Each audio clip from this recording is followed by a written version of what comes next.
Here was like two young people that, really had this idea, formulated, got it going, and then ran with it. As we, were doing the work and realized that there was a huge gap in how we address issues that dealt with African American women, and just kind of like the holistic family structure as well, we started realizing that, hey, it has to be addressed. We had that meeting at our dinner table, and we were like, okay, what are we gonna call it? What is it gonna, what's the mission gonna be, and what's the vision gonna be? And that's literally all we had. She was in law school taking 6 classes. I was still in grad school. I was still running, so it was literally insane. But we wanted it so much, more than I think I've ever wanted anything or felt the need to do anything. So it wasn't even a question of can we afford to make these sacrifices? It was just we're gonna do it, period. My name is Kristina Brown, and I'm a co-founder and president of Counterbalance ATX. And my name is Fatima Mann, and I am the executive director and co-founder of Counterbalance ATX. FemBeat! FemBeat! FemBeat! This is FemBeat!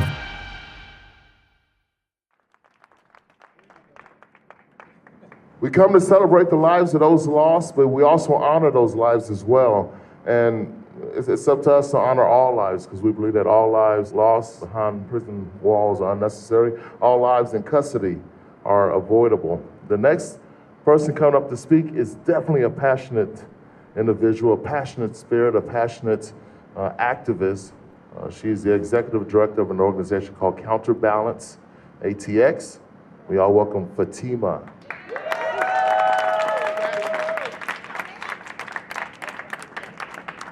How y'all doing?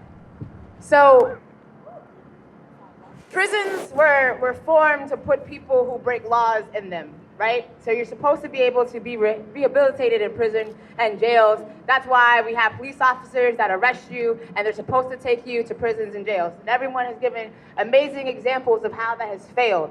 So the question is, how do you rehabilitate somebody who's dead? I'm everything and nothing sometimes. It's like Superwoman Atlas, and then nobody. It's doing the work. Kristina and I, when we co-founded it, we do everything. So if there's an idea, we create programs around it. We try to cultivate relationships. We pay for things. We knock on doors. We just do what needs to be done in order to try to bring adequate programs and events to the community that will better the quality of life for people who look like us and are systematically oppressed. Prison instead of getting them treatment, or put people in prison instead of making sure that their lives are holistically well. Instead of doing that, we put them in cages, but people must be engaged in the process before the process starts killing people. My grandfather exposed me to politics really young. I would watch the news with him, and we would talk about current events, and I know that he planted the seed of being a lawyer and wanting to be an attorney. I kind of always knew that I wanted to be a lawyer, and then I think changing the world just kind of happened to me, and the universe said, here, and I was like, okay. Thank you. I work hard in doing what I'm doing in the community because it's a reflection of my family, it's a reflection of my life.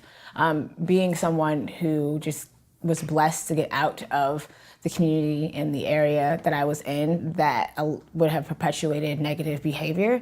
I'm not saying that that was my home or family life, it's just something happens when you're poor, right? When you don't have any money, and on top of that, your skin complexion says that in this country you're disenfranchised. So my hard work came from understanding that if I wasn't willing to work for people who were like me or I could have been like, then I'm a part of the problem, not the solution. So I've been without a home. I've been sexually assaulted. I've been, on food stamps. I've been 2 steps away from, being on the streets. I've just been blessed and had people who love me and are willing to help me. And I had a village.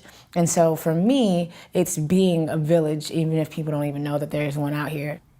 I'm gonna fight or stand up or talk back or speak out, or it's not gonna happen. And I just don't know how to complain about something and not create a plausible solution, because I was raised by old people, and old people, they complain, but they're like, so then what, right? And so for me, I'm gonna complain, but there will always be a then what.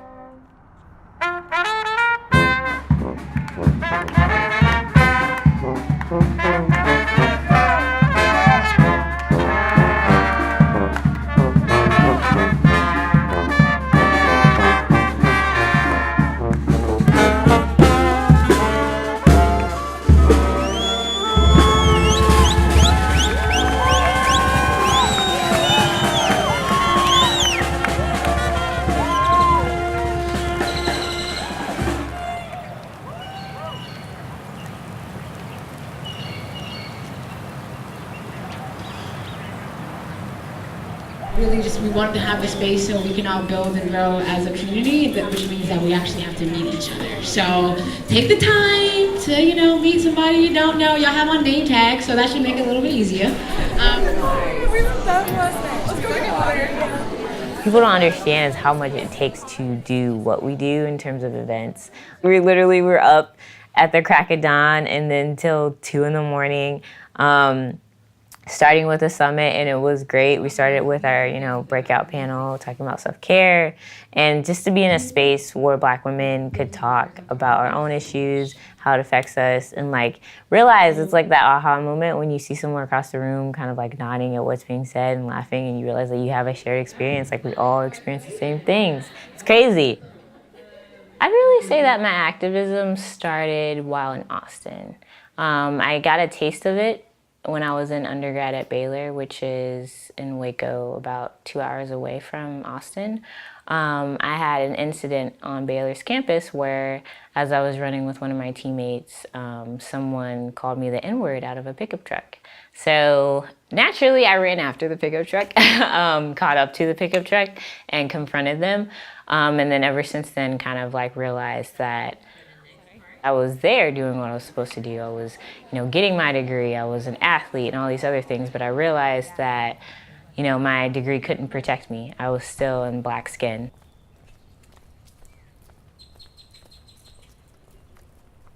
This past summer, when so many people died at the hands of police brutality, it was really the first time that I had felt like I was emotionally affected by larger systematic issues. I had, obviously experienced personal discrimination, but seeing so much death in front of you and having it happen so close to each other, it kind of affected me in a way that had never happened before. It was kind of my growing up period, I would say. I was in this white space and didn't know how to deal with my feelings. I had to go to work every single day and have people talk about puppies and stuff on my Facebook while, all the Black people on my Facebook were talking about death and mourning. So it was really, really hard for me. And in order for me literally not to lose my mind, I had to think of a way to be more productive and to direct all these emotions and anger and frustration into something that was productive. Which is really where, counterbalance started its conception with me on my end.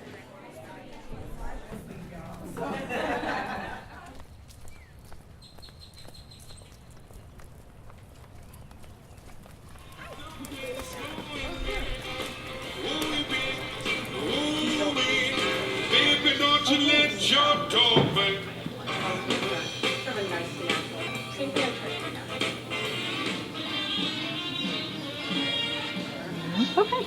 All right. Well, I think you look fantastic. TV-wise, I've done my job. Beauty-wise, you've done your job. So. Thanks. This is so strange. In fact, this is my life here. It's very interesting. This who is one of the co-founders of the Austin Justice Coalition, and now with Counterbalance ATX, Ms. Fatima Mann.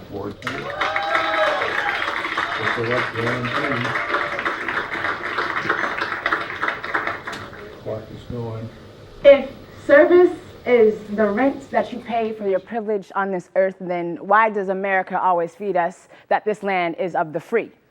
Even though we all try to presume an actual college degree, see, we all go in debt. Sally Mae in our pockets, they telling us that our intellect isn't something that we should share with others, but if service is the rent that we pay for our privilege to be on this earth, then why don't we use our intellect for others? My name is Fatima Mann.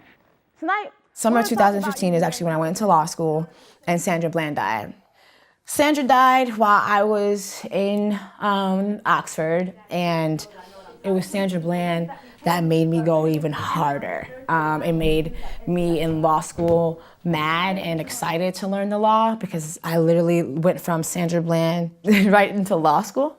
And so learning the law and the significance of policy and the significance of writing the law and understanding that everything you touch, the law has something to do with, allowed me to, after law school, come back and work with AJC in a way that dealt with policy and not just the visuals and the marches and those things, but really being able to say, okay, How do we utilize the knowledge that I have? Because there's not a lot of women organizers who have a legal background who came from my background going into this. So being a woman who loves women in this body, who isn't from a privileged background at all, to being able to say that I've had all of these like formidable experiences that give my outlook and insight a unique kind of touch.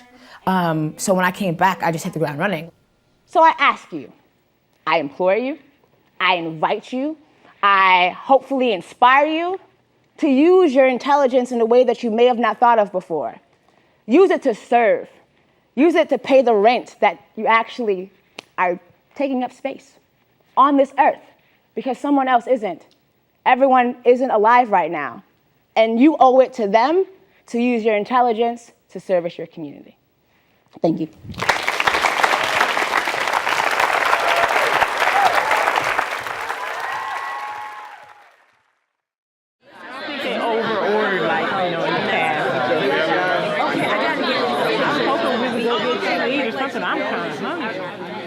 I've always seen myself as like a behind the scenes type of person. I love, doing like the work that no one else wants to do and just getting it done because it needs to be done.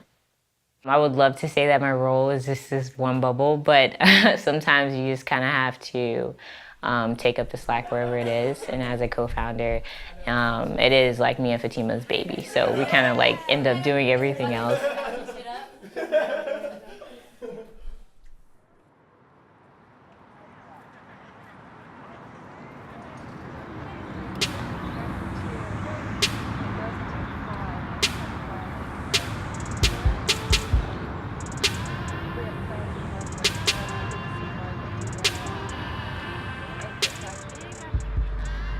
We went to Plymouth Cemetery to catalog and document the people that are there. The city of Austin, unfortunately, has no idea who's out there. Historically, African-American cemeteries are not really well kept. The people there are not recorded.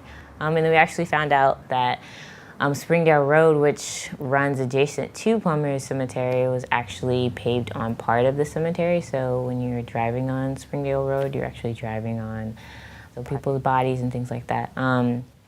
But it really speaks to how Black and brown history here in Austin especially is really ignored, forgotten, mishandled. So we really wanted to make an effort to kind of document it and give people an opportunity to know where their family members are, keep a catalog, and start recording these events more properly and precisely. So we're gonna really try every year to go out there and continue to record who's out there.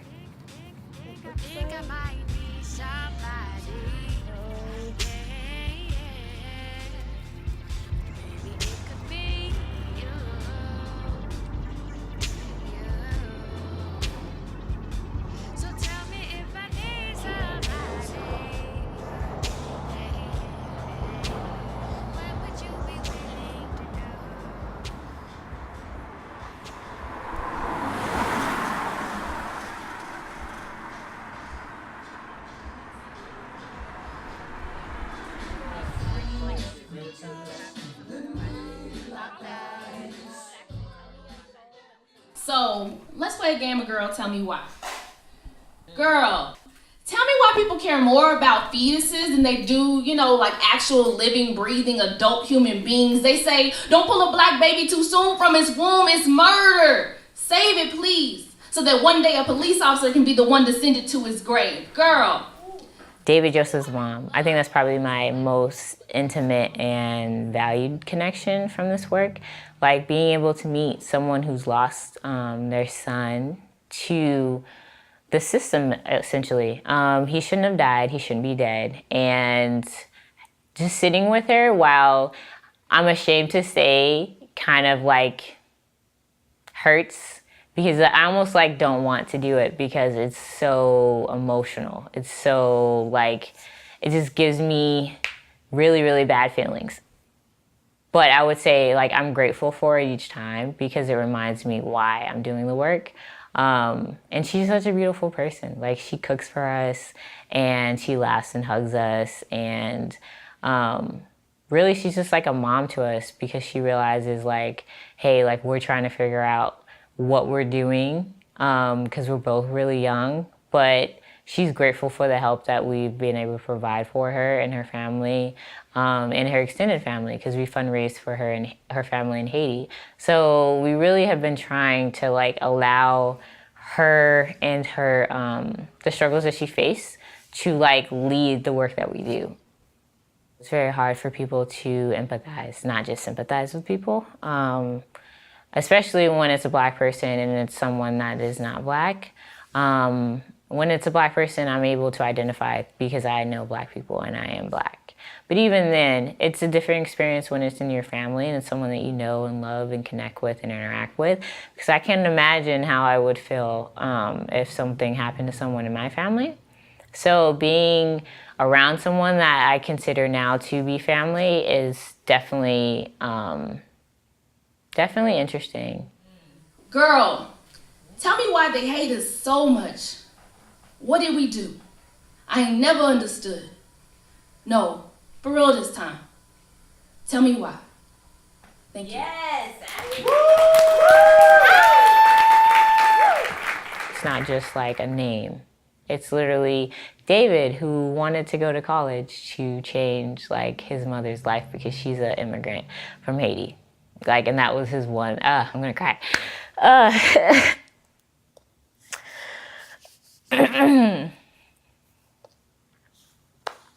Man.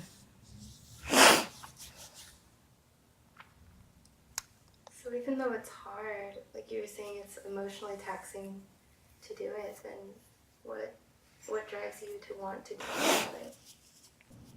it? Because it has to be done. It has to be done.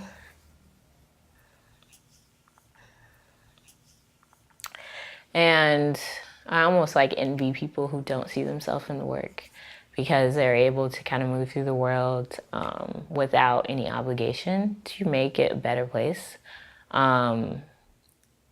But I'm also privileged to be able to experience what I've experienced, even though it's hard. Because I know that, hey, like I have to or it won't be done. That really is why we've pushed so hard for counterbalance and why we've grown so quickly, because we have an urgency. Because the next like person that we have to interact with, the next family that we have to interact with, is someone that has lost their life. Like, so if we can change something before that happens, then we've done something at least. I love you too. I love you too.